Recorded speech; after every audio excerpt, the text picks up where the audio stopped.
The need to conceal the meaning of important messages has existed for thousands of years. Over time, people have found increasingly complex ways of encoding their messages as the simpler ways are decoded with greater ease. Contrary to layman's speak, codes and ciphers are not synonymous. A code is where each word in a message is replaced with a code word or symbol, whereas a cipher is where each letter in a message is replaced with a cipher letter or symbol. In fact, when most people say code, they are actually referring to ciphers. Ancient scripts and languages have been understood using decoding and deciphering techniques, most famously the Rosetta Stone of ancient Egypt. In fact, codes and ciphers have determined the outcome of politics and wars throughout history. There are thousands of types of hidden messages, but here we look at only 10 as an overview. Several have examples for you to test yourself with. 10 Steganography. Steganography is more ancient than codes and ciphers and is the art of hidden writing. For example, a message might be written on paper, coated with wax, and swallowed to conceal it, only to be regurgitated later. Another way is to tattoo the message on the shaved head of a messenger and wait for the hair to regrow to cover up the ink. The best stenography uses innocent everyday objects to carry messages. In England, a once popular technique was to use a newspaper with tiny dots under letters on the front page indicating which ones should be read to spell out the message. Some people would spell out a message using the first letter of every word or use invisible ink. Rival countries have shrunk writing down so that an entire page of text becomes the size of a pixel, which is easily missed by prying eyes. Steganography is best used in conjunction with a code or cipher, as a hidden message always carries the risk of being found. 9 ROT1 alphabet. This is a cipher familiar to many children. Its key is simple. Each letter of the alphabet is replaced with the following letter, so A is replaced with B, B is replaced with C, and so on. ROT1 literally means, rotate one letter forward through the alphabet. The message, I know what you did last summer, would become, JLOPX ZIBU ZPVEJEMBTUTVNNFS. This cipher is fun because it is easy to understand and use, but it is equally easy to decipher if the key is used in reverse. This cipher is not suitable for serious use but can be of great amusement for children. Try to decipher the message, XBTJUBDBUJTBX. And hash 8221. 8 Transposition TW Plastic letters by L. Avi. In transposition ciphers, the letters are rearranged according to some predetermined rule or key. For example, words might be written backward, so that, all the better to see you with, becomes, LLAEHT Redub to EESUOIHTIW. Another transposition key is to swap every pair of letters, so the previous message becomes La TLA EBTT RE to SEUOIWHT. Such ciphers were used during the First World War and the American Civil War to send sensitive messages. Complex rules of rearrangement can make these ciphers seem very difficult at first. Still, many transposed messages can be deciphered using anagrams or modern computer algorithms, which test thousands of possible transposition keys. To test yourself, try to decipher THGINYMROTSD Nakrata Sati. 7 Morse code CW. Despite its name, Morse code is not a code but a cipher. Each letter of the alphabet, the digits 0 to 9, and certain punctuation symbols, are replaced by a sequence of short and long beeps, often called dots and dashes.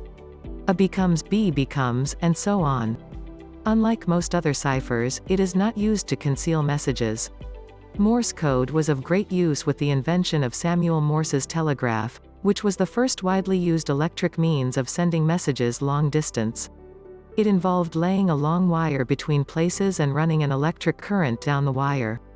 The electric current could be detected by a receiver many kilometers away, and dots and dashes were simulated by turning the current on and off. The telegraph revolutionized media, allowing events in one country to be immediately reported in another. It changed the nature of warfare by allowing instantaneous communication with troops a long distance away.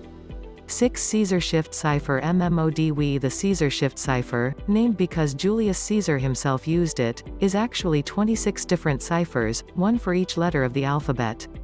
ROT1 is just one of these ciphers. A person only needs to be told which Caesar cipher was used to decipher a message. For example, if the G cipher is used, then A becomes G, B becomes H, C becomes I, and so on through the alphabet. If the Y cipher is used, then A becomes Y, B becomes Z, C becomes A, and so on. This cipher is the basis for many more complex ciphers, but on its own does not allow great protection of a secret message, as checking 26 different cipher keys does not take a relatively great amount of time. Li bra GHFLSKHUWKLVDQG bra NQRZLW, FODS BRXUKDQGV.5 Wigwag. During the U.S. Civil War, communication on the battlefield was difficult. Although the telegraph was in use, it was not practical on the field as few telegraph lines ran through a battle area. An American telegrapher named Albert Maya developed a new means of communication by waving flags. He used what he knew about communicating with the deaf to create a new system. Maya's dissertation for his medical degree was titled, A New Sign Language for Deaf Mutes.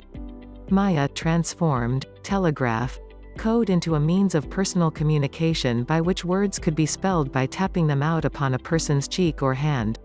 Stationed in Texas in the mid-1850s as a medical officer, Maya converted this sign language into the flag and torch signaling system that became known as wigwag. With both the North and South using the same system, encryption was required to protect visual messages from being understood. Most often, a cipher disk was used to encrypt the letters before they were waved. Signalmen needed to place themselves in a visible vantage point that allowed them to signal across great distances.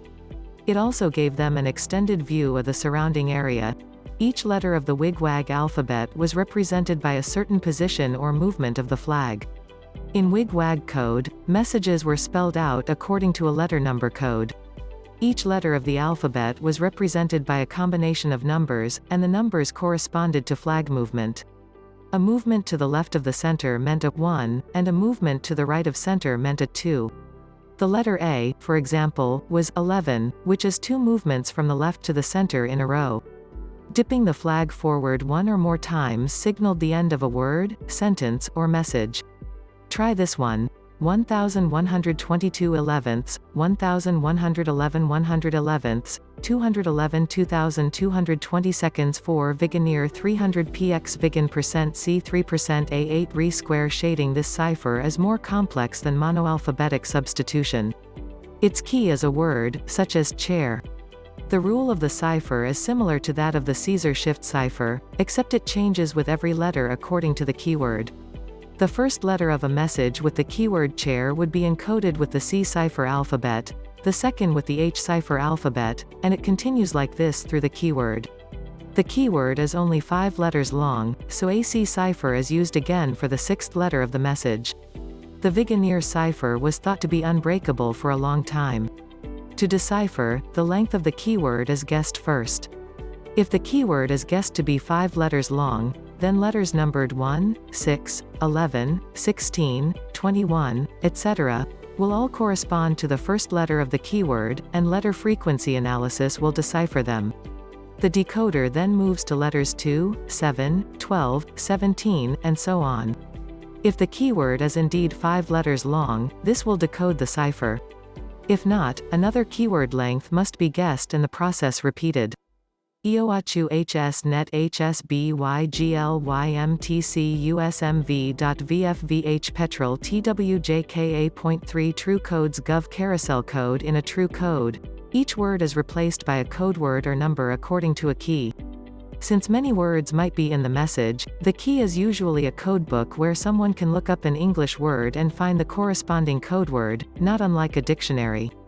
Just as short messages are difficult to decipher with letter frequency analysis, a code needs to be extraordinarily long before word frequency analysis becomes useful. Hence, codes are harder to decode than ciphers. Many countries have used variants of codes, where each day a new code was used to keep them safe from word frequency analysis. For everyday life, however, codes are slow, and making a codebook is cumbersome. Worse, if the codebook is stolen, then the code is no longer safe, and a new one must be made, taking a tremendous amount of time and effort. As a result, codes are mainly useful to the rich and powerful who can delegate this work to others. 2. The Enigma Code. Enigma 1. The Enigma Code, a very sophisticated cipher, was used during the Second World War by the Germans. It involved an Enigma machine, similar to a typewriter, where pressing a letter would make the cipher letter light up on a screen. The Enigma machine involved several wheels which connected letters with wires, determining which cipher letter would light up. All Enigma machines were identical, and knowing the initial configuration of the wheels inside was the key to enciphering messages. To make things harder, each wheel would rotate after a certain number of letters were typed, so the cipher was continuously changing within a message. German commanders had Enigma machines and would be issued lists of the initial wheel configuration to use for each day so that all the Germans used the same one and could decipher each other's messages. Even when the Allies procured a copy of the Enigma machine, they could not decipher anything, as there were over 100 trillion possible wheel configurations to check. The Enigma code was broken by Polish ingenuity and perfected by the British using geniuses and computers.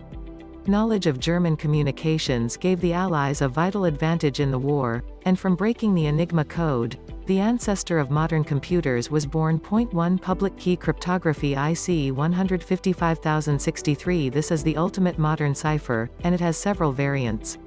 This cipher, used worldwide, has two keys, one public and one private. The public key is a large number available to everyone. The number is special in that only two whole numbers, apart from one and the number itself, will divide into it perfectly. These two numbers are the private key, and if multiplied together, produce the public key. So the public key might be 1961, and the private key 37 and 53. The public key is used to encipher a message, but it is impossible to decipher without the private key. When you email personal details to a bank or a machine reads your bank card, the details are enciphered this way, and only the bank can access them with their private key. This is so secure that mathematically, it is challenging to find divisors of large numbers. Until recently, to help security, RSA laboratories gave money to anyone who could find the two divisors of the numbers they gave.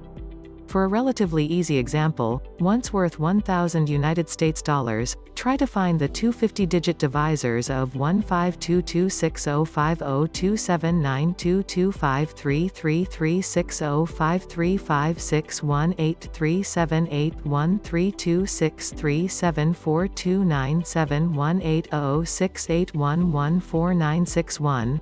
38068865790849458012296325895289765400350692006139.